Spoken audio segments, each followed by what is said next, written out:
रवि और प्रेरणा की छोटी सी प्यारी सी गृहस्थी थी।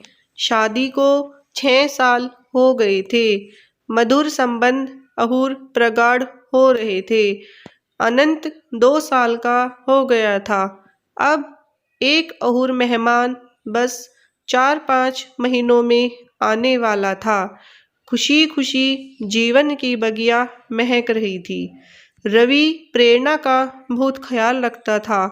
प्रेरणा ने भी जीवन के हर एक पल में रवि को हद से ज्यादा प्यार दिया।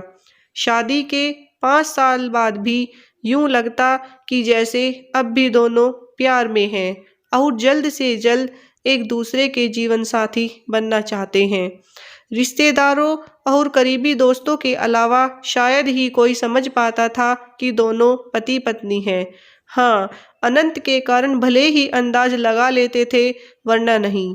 यूं तो रवि और प्रेरणा की शादी अरेंज मैरिज के तरह हुई, मगर सच यही था कि दोनों एक दूसरे को शादी से 3 वर्ष पहले से जानते थे और एक दूसरे को पसंद करते थे। दिल में एक दूसरे को जगह दी तो फिर कोई और दिल में ना आया। दुनिया एक दूसरे के दिल में ही बसा ली सदा के लिए। सबके लिए एक नियत वक्त आता है और इन दोनों के जीवन में भी वो नियत खूबसूरत वक्त आया जब माता पिता समाज ने इन्हें पति पत्नी के बंधन में बांध दिया। जीवन आगे बढ़ा और प्यार भी। रवि और प्रेरणा के बीच हर तरह की बात होती। अमूमन पति पत्नी बनने के बाद ज्यादातर जोड़ों के बीच बहुत सारी बातें खत्म हो जाती हैं, मसलन राजनीति, खेलकूद, देश दुनिया, साइंस, करियर, हंसी मजाक आदि। पर इनके बीच सब कुछ पहले जैसा था। हंसी मजाक, ठिठोली, वाद विवाद, एक दूसरे की टांग खिंचाई, एक दूसरे को खास बातों पे सलाह देना लेना, साथ घूमना फिरना, एक ही प्लेट में खाना, एक दूसरे का इंतजार करना आदि। सब कुछ बहुत प्यारा था रवि और प्रेरणा के बीच। ऐसा नहीं कि रवि और प्रेरणा के झगड़े ना होते हों, होते थे, मगर वैसे ही जैसे दोस्त लड़ते झगड़ते, मुंह फुलाते और आखिर में वही होता, चलो छोड़ो ना यार, जाने दो ना, सॉरी बाबा, माफ कर दो ना, गलती हो गई, और दोनों एक दूसरे को गले लगा लेते। सब कुछ अच्छा चल रहा था, कहीं कोई कमी ना थी। जीवन बगिया प्यार से सराबोर थी। फिर भी जाने क्यों कभी कभी प्रेरणा उदास हो जाती, पर अगले ही क्षण अपनी उदासी झटक कर मुस्कुरा देती। रवि कभी शायद ही उसके उदास पल देख पाता, और कभी दिख भी जाता तो प्रेरणा कहती, कुछ नहीं, यूं ही। अनंत के साथ दोनों के जीवन और निरंतर करियर की प्रगति से दोनों इतने खुश थे कि कई लोगों के मन में ईर्ष्या भी पैदा हो जाती। हालांकि रवि और प्रेरणा के बीच भी कई सारे अंतर थे जो किसी भी युगल में होना स्वाभाविक है, क्योंकि दो अलग अलग परिवार, परिवेश और अलग शहर के लोग एक हो भी नहीं सकते, परंतु दोनों ने एक दूसरे के साथ बड़ी सहजता से हर तरह का तारतम्य बिठा लिया था। प्रेम चीज ही ऐसी है जो स्वयं का त्याग कर दूसरे को खुश रखने की कला सिखा ही देती है। मगर इन सब बातों के बीच एक ऐसी बात थी, एक ऐसी आदत रवि की जो प्रेरणा कभी भी दिल से एक्सेप्ट नहीं कर सकी। हालांकि उसने कोशिश बहुत की। उसने कई बार रवि से कहा भी, बहुत मिन्नतें भी की कि प्लीज इस आदत को छोड़ दो, ये हमारी प्यारी गृहस्थी, हमारे रिश्ते, हमारे अगाध प्यार के बीच एक दाग है। कहते कहते तो अब 6 साल बीतने को थे। रवि ने जाने उस आदत को खुद त्यागना ना चाहा या उससे हुआ नहीं, ये पता नहीं, जबकि कहते हैं कि दुनिया में जिंदगी और मौत के अलावा बाकी सब कुछ संभव है। खैर, वक्त बीतता रहा। प्रेरणा ने अपने मन को ही समझा लिया। उसको याद आता कि सभी बड़े बुजुर्ग और बुद्धिजीवी लोगों का कहना है कि इस संसार में ऐसा कोई नहीं जिसको जीवन की संपूर्ण खुशियां मिल जाए। महान पार्श्व गायिका लता जी के गीत सुन मन को बहला लेती। हर किसी को मुकम्मल जहां नहीं मिलता, कभी जमी तो कभी आसमां नहीं मिलता। वो सोचती कोई बात नहीं, दुनिया में तो लोगों को न जाने कितने गम हैं। मैं तो संसार की खुशकिस्मत लड़की हूँ जो रवि जैसा जीवन साथी है मेरा। यही सोच मन में उठती एक हल्की सी कसक को खुद अपने ही विचारों से रगड़कर मिटा देती। मधुर पल और मधुर हो गए थे।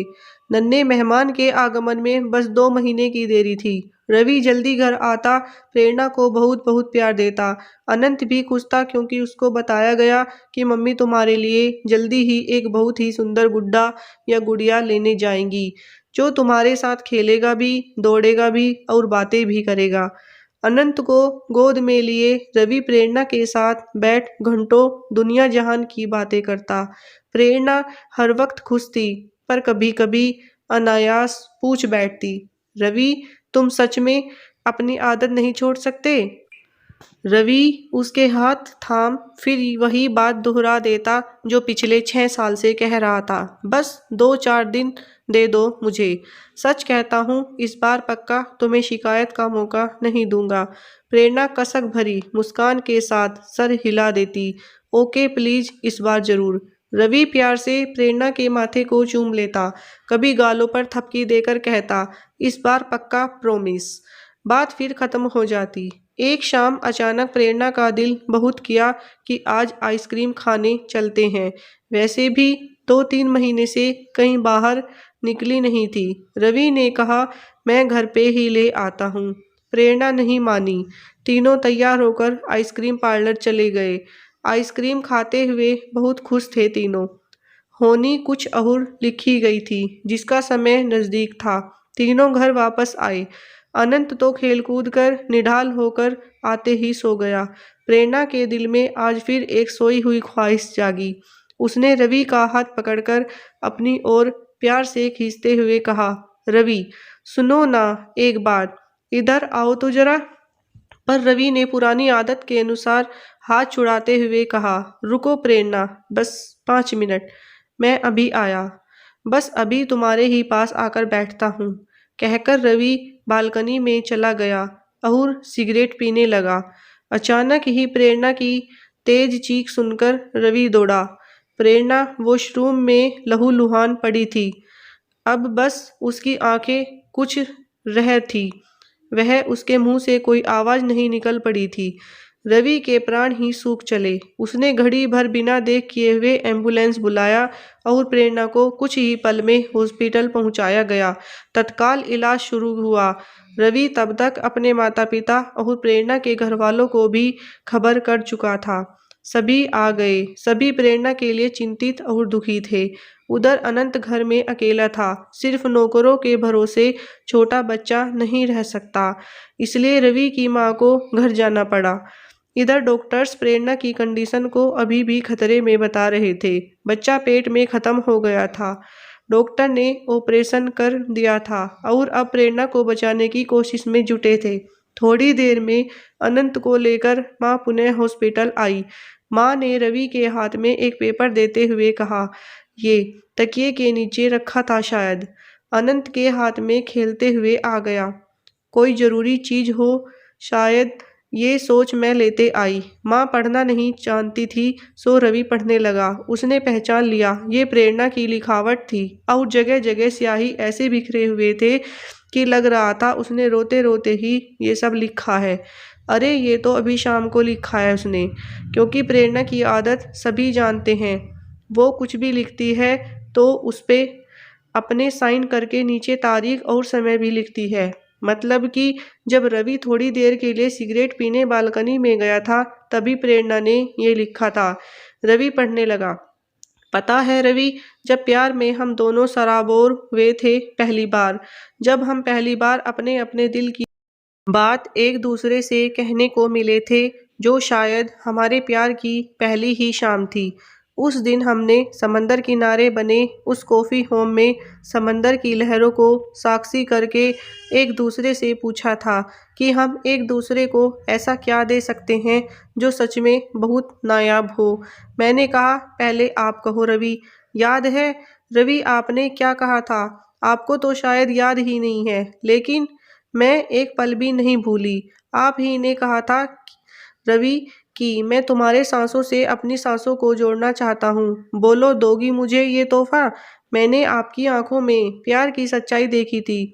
उस एक पल में मैंने आपके साथ अपना पूरा जीवन देख लिया था। ऐसे तोहफे आप मांगेंगे ये कल्पना तो नहीं की थी, लेकिन आपकी इस ख्वाहिश ने ही मुझे भी ये ख्वाहिश दे दी कि मैं आपकी ये इच्छा ज़रूर पूरी कर दूँ। दिल में तो आया था कि अभी ही पूरी कर दूँ, पर मैं शादी के बाद आपकी ये इच्छा ज़रूर पूरी करूँगी, मैंने सोच लिया था। लेकिन साथ ही ये भी था कि मुझे आपकी सिगरेट बर्दाश्त ना थी। मैंने अपने घर परिवार में भी कभी ये सब देखा सहा नहीं था। मुझे इसके धुएँ से, इसकी अजीब-सी स्मेल से हद से ज़्यादा नफ़रत थी। मेरा दम घुटने को हो आता है इससे। लेकिन फिर भी मैंने नज़रें नीची करके कहा कि सही वक़्त आने पर आपको ये तोहफ़ा ज़रूर दूँगी।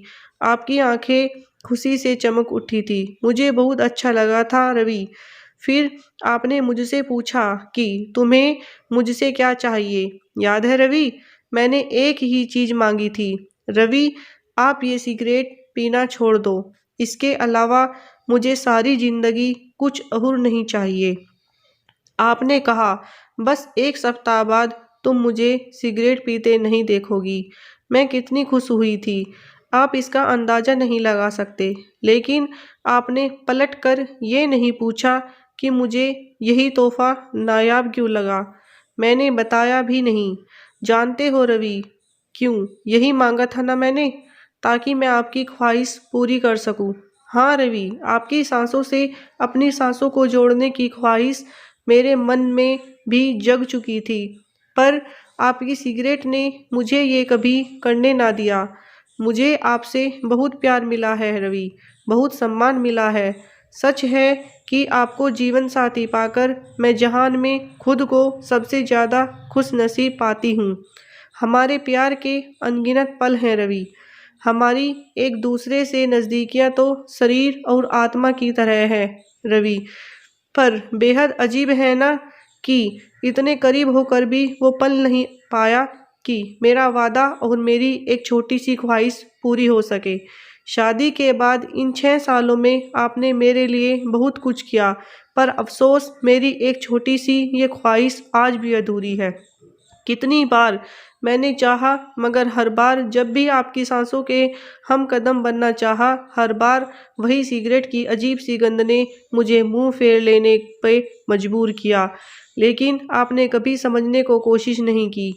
क्या कोई यकीन कर सकता है रवि कि पति पत्नी होकर, एक बच्चे के माता पिता होकर भी हम एक दूसरे के होठों के स्पर्श को नहीं जानते? लोग हंसेंगे कि ये क्या बकवास है। भला ये 6 साल के दाम्पत्य जीवन में ऐसा पल ना आया हो। मैं कैसे कहूँ कि ये हमारे अटूट बंधन, गहरे प्रेम के बीच ये एक दाग की तरह है, मगर सच है। आप नहीं समझोगे रवि, लेकिन मैं अब समझ गई हूँ। आप मुझे भी शायद छोड़ सकते हो, लेकिन सिगरेट को नहीं, कभी नहीं।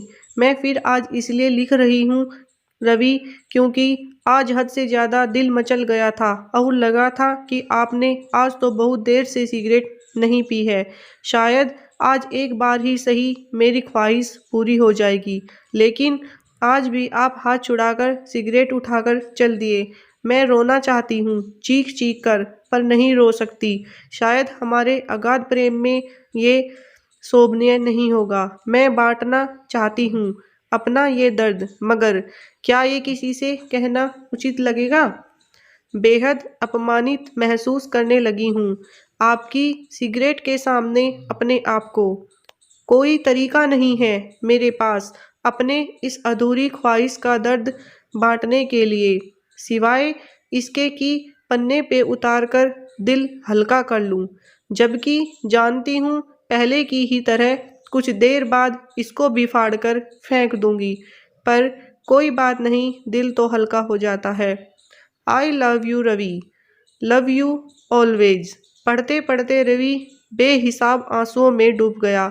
उसे आज एहसास हुआ उसके सिगरेट के लत के कारण क्या से क्या हो गया। उसके मन में सारे घटनाक्रम प्रत्यक्ष हो उठे। रवि के सिगरेट लेकर चले जाने के कारण प्रेरणा को आज बहुत ज़्यादा बुरा लगा। उसके आंखों से आंसू छलक आए। उसने पेपर पेन उठाया और अपने मन की सारी बात उस कागज पर उड़ेल कर अपने मन को हल्का कर लिया।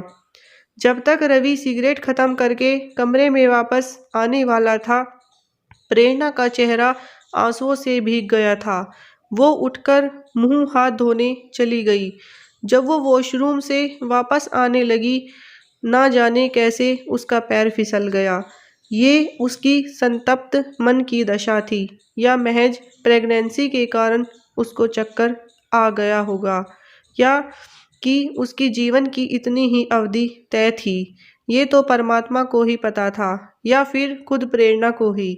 रवि पागलों की तरह डॉक्टर से कह रहा था, मेरी प्रेरणा को बचा लो, मेरा सब कुछ ले लो, मेरी जान भी उसको दे दो, मगर बचा दो उसको। लेकिन ये नहीं हो सका। 8 घंटे के अथक प्रयास के बाद डॉक्टर ने आकर कहा, हमने बहुत कोशिश की, लेकिन हम हार गए। प्रेरणा के पास अब ज़्यादा समय नहीं, उससे मिल लें आप लोग। रवि बदहवास प्रेरणा के पास पहुंचा। प्रेरणा की आंखें शून्यता से भरी थी। रवि ने उसका हाथ थामा और पागलों की तरह कहने लगा, प्रेरणा मुझे छोड़कर मत जाओ, मत जाओ। प्रेरणा, मैं तुम्हारी हर बात मान लूँगा, आज से, अभी से। अब नहीं टालूँगा, 1 सेकंड भी नहीं। बस मत जाओ, मत जाओ मुझे छोड़कर। प्रेरणा की आंखें रवि के चेहरे पर टिक गई। वो बहुत मुश्किल से जरा सा मुस्कुराई और अपने होठों पे एक मासूम सी ख्वाहिश सजाए हमेशा के लिए खामोश हो गई।